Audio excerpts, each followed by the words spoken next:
2015 সাল থেকে রেল ক্রসিংকে নিরাপদ করতে 196 কোটি টাকা নিছেন। তাইলে কোন কারণে মাননীয় রেলমন্ত্রী এই দায় এড়াবেন? এটা আমি প্রথমে জানতে চাই। মানে এত কোটি টাকা নিলেন, নিয়ে গেটম্যানদের নিরাপত্তা বা গেটের নিরাপত্তার জন্য এই টাকা যে কি করছেন আল্লাহ মাহবুব জানে।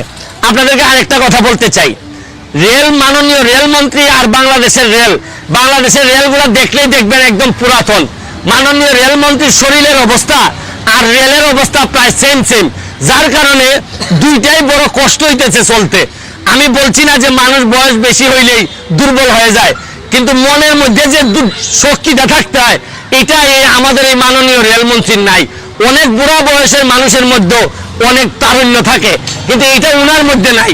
আরেকটা জিনিস হচ্ছে গিয়ে, মাননীয় প্রধানমন্ত্রী আমাদের যাদেরকে মন্ত্রী বানাইছেন এর মধ্যে অনেকেই তারা মনে করেন যে মাননীয় প্রধানমন্ত্রী মানে এটা একটা পুরস্কার দিচ্ছেন, বাসায় বসে ছেলে মেয়ে নিয়ে সংসার করতে হবে, আর এই পুরস্কারটা 5টা বছর ভাতা মনে করে খাইতে হবে। আরে এটা তো ভাতা না, পুরস্কার না, এটা দায়িত্ব দিয়েছেন মাননীয় প্রধানমন্ত্রী। এখন আপনাদের কর্মকাণ্ডের কারণে পুরো সরকার বিতর্কিত হইতেছে, কারণ মাননীয় মন্ত্রী আপনাদেরকে ভালো মনে করে বানাইছেন। আপনারা সততার সাথে, যোগ্যতার সাথে আপনারা রেলটার সামনের দিকে নিয়ে যাবেন। খালি ইয়েস করার জন্য আপনাদেরকে বানান নাই, আলটিমেটলি ইয়েস করে দেশটার 12টা বানাই ফেলতেছেন আপনারা। আজকে যে 12টা 11টা ছেলে মারা গেছে, আমি হরফ করে বলতে পারি 11টা ছেলেই মাননীয় রেলমন্ত্রীর চেয়ে বেশি কোয়ালিফাইড। আপনারা খবর নিয়ে দেখেন, এরা বাংলাদেশের মাননীয় রেলমন্ত্রী। আমি সম্মান রেখে বলছি, আপনি আজকে মারা গেলে বাংলাদেশের খুব বেশি ক্ষতি হবে না, কিন্তু যে 12টা ছেলে মারা গেছে আপনারা একবার বিবেচনা করে দেখেন।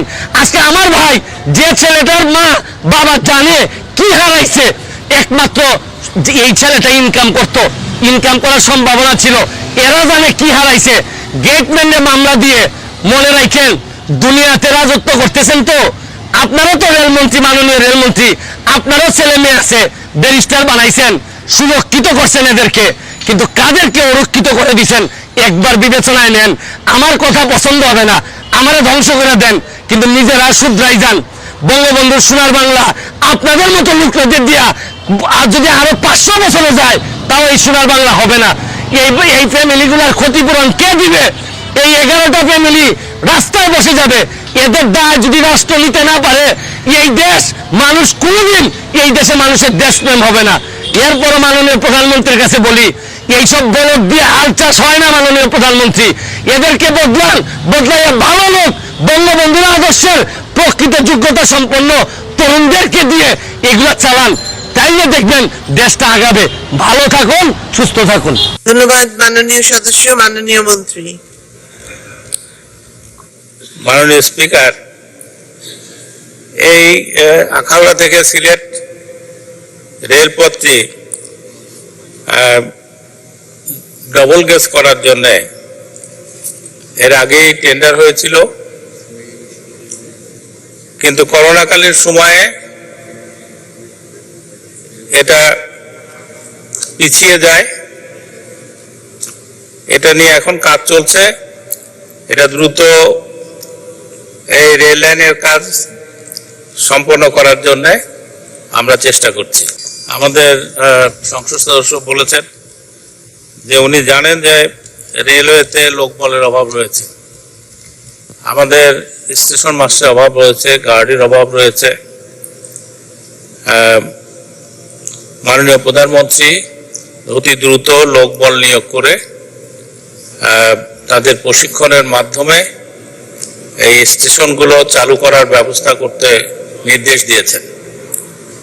আমরা দ্রুত লোক নিয়োগ করে তাদের ট্রেনিং দেওয়ার পরে আমরা এই স্টেশনগুলো চালু করব ইনশাল্লাহ। আপনি জানেন যে বিএনপিরা বলে সারা দেশের মতো রেল লাইনকেও ধ্বংস করার জন্য আপনার গোল্ডেন হ্যান্ডশেকের নামে আমাদের দক্ষ জনশক্তি ধ্বংস করে দিয়েছিল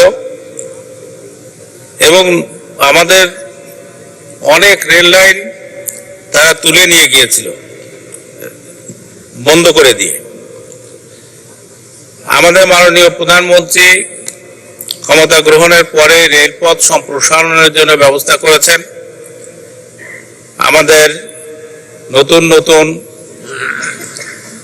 ক্যারেজ আমদানি হচ্ছে, আমাদের ইঞ্জিন আমদানি করা হচ্ছে।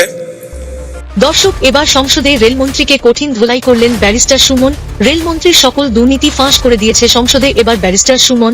দর্শক, ব্যারিস্টার সুমনকে নিয়ে তো আমার খুব চিন্তা হচ্ছে, কারণ তিনি যেভাবে সংসদে সাহসিকতার সহিত এমপি মন্ত্রীদের দুর্নীতি নিয়ে মুখ খুলছেন, তাতে বোঝা যাচ্ছে তিনি ফাটাকেষ্টর মতো ভূমিকা রাখছেন।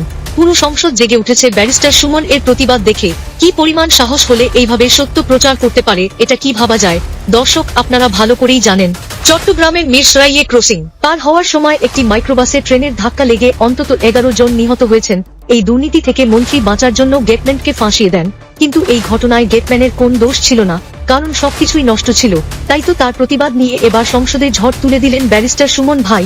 রেলমন্ত্রীকে আমার মনে হয় খুব শিগগিরই বহিষ্কার করা হবে। সত্যিই ব্যারিস্টার সুমন ভাই একজন সত্য পথের পথিক। দর্শক, আপনারা কি কোন এমপি মন্ত্রীকে দেখেছেন এইভাবে প্রতিবাদ করতে? আমি তো আমার জীবনেও দেখিনি। তিনি সত্যিই একজন বীর পুরুষ। ভিডিওটি বেশি বেশি শেয়ার করে সকলকে দেখার সুযোগ করে দিন। ভালো থাকবেন, সুস্থ থাকবেন। দেখা হবে পরবর্তী কোনো ভিডিওতে। আর এই চ্যানেলে আপনি নতুন হয়ে থাকলে সাবস্ক্রাইব করে রাখুন, সবার আগে সত্য তথ্য পাবেন।